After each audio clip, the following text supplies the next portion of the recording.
Hi there mga beloved kong soulmates, welcome to Renzo Tara channel. And dito naman po tayo para sa isang soulful and meaningful na tarot reading. Dito lamang sa inyong lagi na abangan, sinusubaybayan at pinakamamahal na Renzo Tara channel. If this is your first time po sa ating channel, please don't forget to like at mag-comment po kayo kapag naka-resonate po kayo. And please don't forget to subscribe para mas lalo pong lumago ang ating channel at mas marami pa pong soulmates na tayong matulungan or mag-guide sa kanilang mga magiging decision sa buhay. Okay, ang ating pong reading ngayon ay Lunar New Year 2024 reading para sa ating mga pinakamamahalan sa sign na Aquarius. Okay, ano bang yung magiging kapalaran sa pagpasok ng Lunar New Year simula bukas, February 10, 2024? Or, kasi hindi pa nakakaalam ng Lunar New Year, mas kilala rin po ito sa tawag na Chinese New Year. Okay? Titingnan natin ang yung magiging kapalaran, Aquarius. Sige, wag na natin pong patagalin pa. Para sa inyong reading, Lunar New Year 2024 reading, pinakamamahal kong nasa sign ng Aquarius. Spirit Universe, Spirit Guides, please give me the cards, the message, Lunar New Year message para sa ating mga pinakamamahal na nasa sign ng Aquarius. Spirit Universe, Spirit Guides, Spirit Universe, Spirit Guides, please give me. Wow, sige, tatanggalin natin itong nasa gitna. Nahati siya. Sige, isabihin dito tayo kukuha ng barahas mamaya. Kinahati. Dito tayo kukuha ng 7 baraha kasi 3 ito. Sige, sisimulan natin. Simulan natin, Aquarius, ang iyong Lunar New Year 2024 reading sa the Hermit card in reverse. Okay, your first card, the Hermit card in reverse, it seems that Aquarius, tapos na. Okay, the search is over. Tapos na. Bumaliktad kasi siya. Kung dito, lately parang nalilito kayo, you are in the searching mode or yung parang naghahanap ka ng mga sagot, looking for answers, some questions, but now tapos na yon, naging malinaw sa iyo lahat na parang nakita ko dito naging answered prayer ka na. Actually marami sa inyo Aquarius ang dumating na yung matagal lang inaasam, parang may malaking celebration kayo lately na ginawa, answered prayer, natanggap sa trabaho, nakapag-abroad, namating yung visa, nanalo, or whatever, everything, it's all about celebrations. At pinapakita lang itong the Hermit card in reverse na those searching, okay, yung paghahanap sa mga bagay-bagay, sa mga kasagutan, everything had been answered for you, Aquarius. Sige, para sa yung pangalawang baraha. Okay, bumaliktad pa rin siya. Queen of Swords. It means at this Queen of Swords in reverse, look at that. There are clouds, there are doubts. Okay, there are some confusions before, but here you are because it is now in reverse. Ibig sabihin, yun, pagkasama doon yung mga pag-aalinlangan, yung mga doubts mo sa sarili mo, kung kaya mo ba, kung kaya mo bang gawin tong lahat ng to, ma-achieve mo ba to, kinakabahan ka, grabe yung frustrations, grabe yung mga nights na kakaisip na halos apektuhan ka, hindi ka makatulog kung ano ba magiging resulta ng mga bagay na iyong pinasok or na iyong sinubukan. And dahil bumaliktad to, sabi ko nga, the Hermit card with those big celebrations na yung naranasan na nakaraan ay talagang bumaliktad siya. This Queen of Swords in reverse, it means na talagang natapos na ang lahat. Binigyan naman sa iyo ng universe ang sagot lahat, di ba Aquarius? And this is just a flashback. Itong mga pinapakita na baraha ay talagang parang flashback lang, binabalik tanaw lang lahat. Ito yung mga nakaraan ng mga napagdaanan mo. Okay, nung mga nakaraan, bago tayo mag-move forward sa yung mga magiging kapalaran sa mga susunod na buwan or linggo, lalo na ngayon sa Lunar New Year. Okay? Kung yung dalawa baliktad ngayon, nasa tamang posisyon na your third card is the Queen of Wands. Okay, Aquarius, you will be sitting like a queen. This Lunar New Year 2024 will be a good year for you, Aquarius, kasi look at that. A Queen of Wand is not just holding a wand, hindi lang siya nakahawak ng wand, matingnan mo siya at nakahawak din siya ng sunflower. Sunflower is blooming, okay, di ba? Blooming, mamumukadkad ka. Look at her golden yellow robe, talagang kumikinang, tas may 3 pang pyramids dito sa gilid. Ibig sabihin yan yung mga dreams and inspirations mo, and it's because you are facing to the right. Ibig sabihin talagang may mga nakamit na, merong ibang Aquarius na makakamit pa lang ang lahat ng ito. This is all about big celebrations. With this Queen of Wands cards, you are also assured by the universe na everything that na talagang paplanuhin mo ay mag-aayon sa iyo. Okay, congratulations Aquarius in advance. You will be sitting like a queen, holding a sunflower. Diba sunflower is bloom. Talagang ang ganda-ganda tingnan kapag namumugad ang sunflower. Okay, ikaw ito Aquarius, you will be blooming.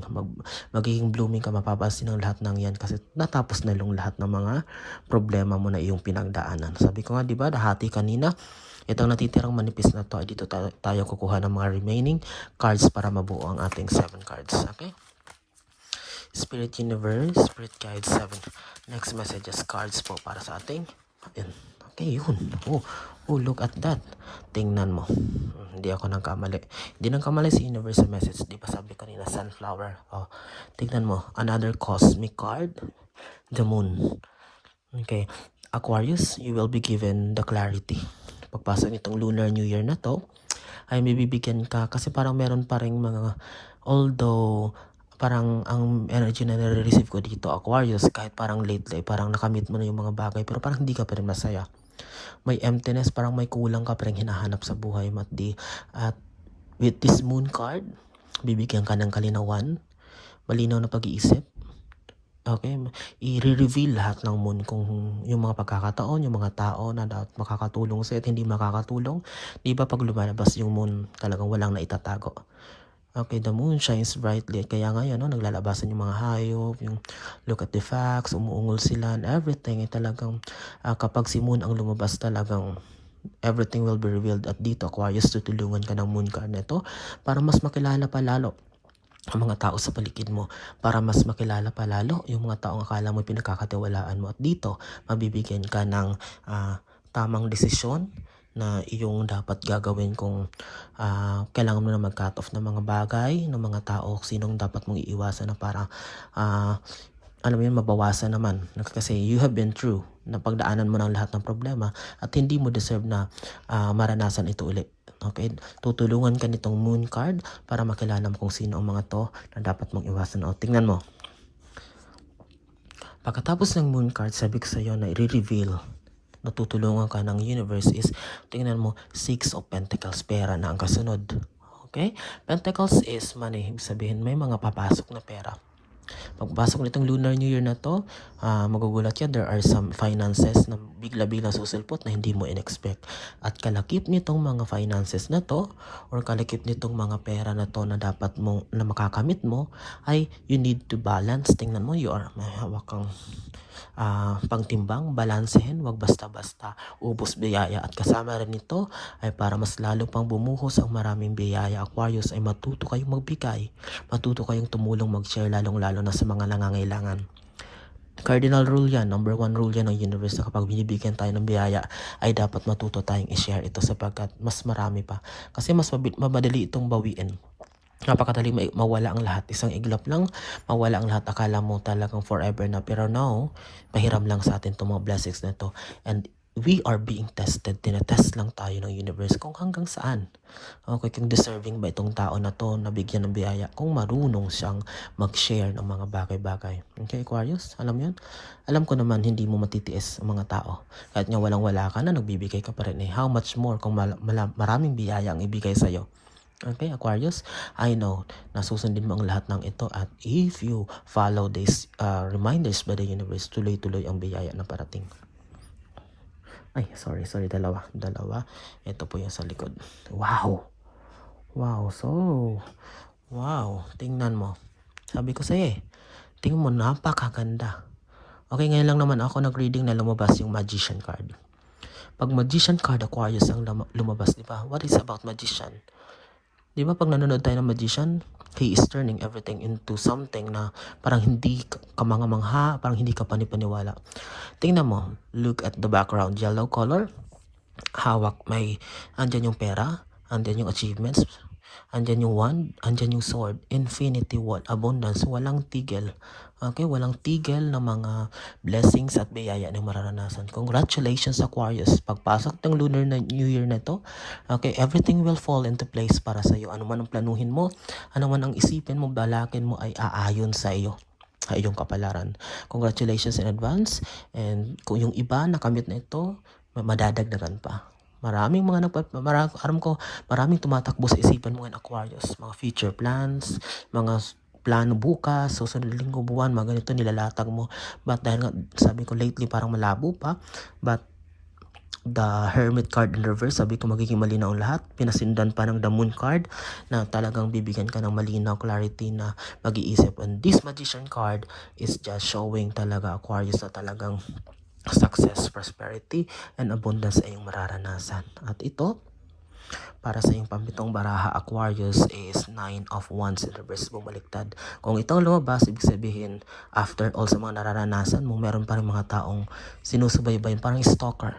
May mga tao pa rin nakamasid sa'yo kahit nasa malayo ka na, kahit umiwas ka na sa kanila. Parang, alam mo yun, parang hindi pa rin sila kontento kung hindi makita ang nangyayari mo sa buhay mo. But because it is in reverse, bumaliktad na siya. Wala na, titigil na sila, Aquarius.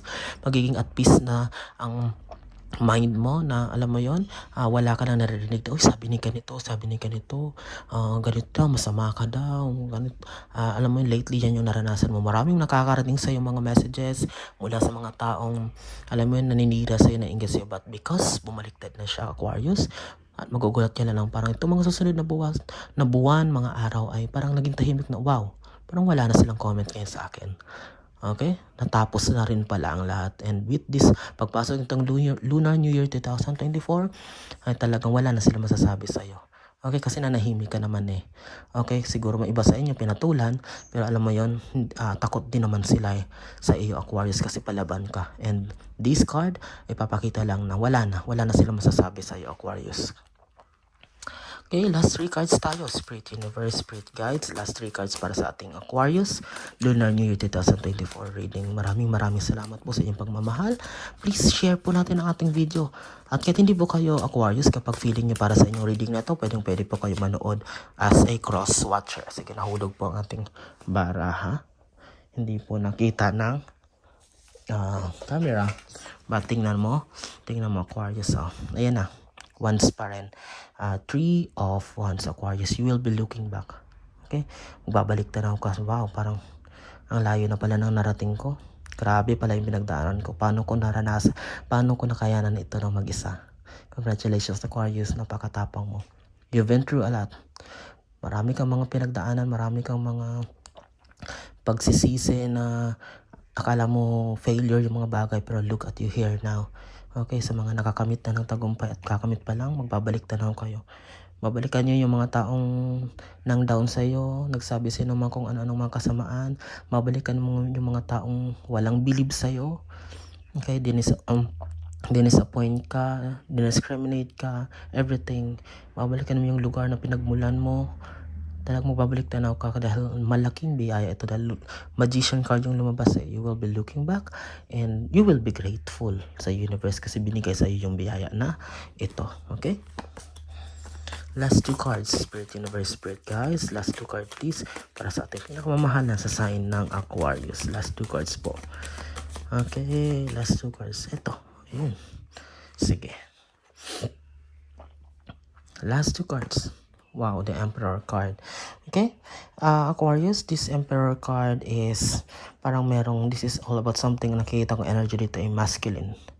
Parang siguro may konti pang problema. It's all about na kailangan i-resolve sa pamilya or sa bahay. It's all about na nakaikot siya sa isang masculine person, tatay, tito, or everything na parang may pinag-aawayan basta related sa ama. Sa tatay, parang lupa ng ama, lupang minana ng tatay mo, ng tito mo, ng kapatid mo na kailangan i-settle. Emperor card, parang nagkaroon ng problema, alitan. Sa mga kaibigan, may best friend ka lalaki na siniraan ka or everything. Okay? Ito yung kunting, minor lang naman, Aquarius, na problema na hindi pa nare-resolve. Okay, this Emperor card. Sige. Okay? 9 card is 4 of Wands but in reverse. Okay? Diba sabi ko sa'yo, this is a celebration card. But hindi ibig sabihin hindi mo ito makakamit. Dahil bumaliktad siya in reverse card, ibig sabihin may celebration pa rin. Pero not now. Hindi ngayon. Sa tamang panahon, may mapapasadoblehan. Madadagdagan pa yung celebration mo na sabi ko diba, kakagaling nyo lang celebration. Meron pang isang malaking celebration na parating. But ni-reverse siya, binaliktad siya ng universe, ibig sabihin preview, nabibigyan na siya ng hint or nabibigyan na siya ng clue na meron ka pang isang celebration, Aquarius, na sa-celebrate or mararanasan. At ito, sige, bonus card natin to pang 11. Actually 10 cards lang tayo pero dahil sumabay siya, sige, tingnan na rin natin tong isa pang bonus card mo. Okay, Two of Cups in reverse. Ibig sabihin kung lately parang naging prone kayo Aquarius sa mga scam, utang na hindi nabayaran, pera na mabilis na wala na ubos. Dito, all of these things are over. Hindi ibig sabihin na bumaliktad siya or tapos na, magpapautang pa rin kayo. You should now be wiser with the transactions and negotiations na papasukin nyo. Kasi alam mo yun, pinagpapaguran mo yung pera mo, Aquarius, at mahirap na ikaw pa rin yung magiging kaawa-awa kung after all ay mauulit lang naman, paulit-ulit na naman ang mangyayari sa'yo na maloloko ka with regarding to finances. Okay? That's it. Isa naman pong soulful and meaningful na tarot reading. Ating pinagsamahan para sa ating pinakamamahal na Aquarius sa Lunar New Year 2024 reading dito sa inyong pinakamamahal at laging sinusubaybayan na Renzo Tarot Channel. Maraming salamat sa inyong walang sawang tiwala, suporta, pagmamahal. Please like, comment, at share nyo po ang ating video para mas marami tayong soulful, mas marami tayong soulmates na matulungan at mag-guide sa kanilang buhay. Maraming salamat. Pinakamamahal ko yung OFW, saan mang panig kayo ng mundo naroroon. Ano man ang inyong ginagawa, mag-iingat kayo lagi and God bless us all.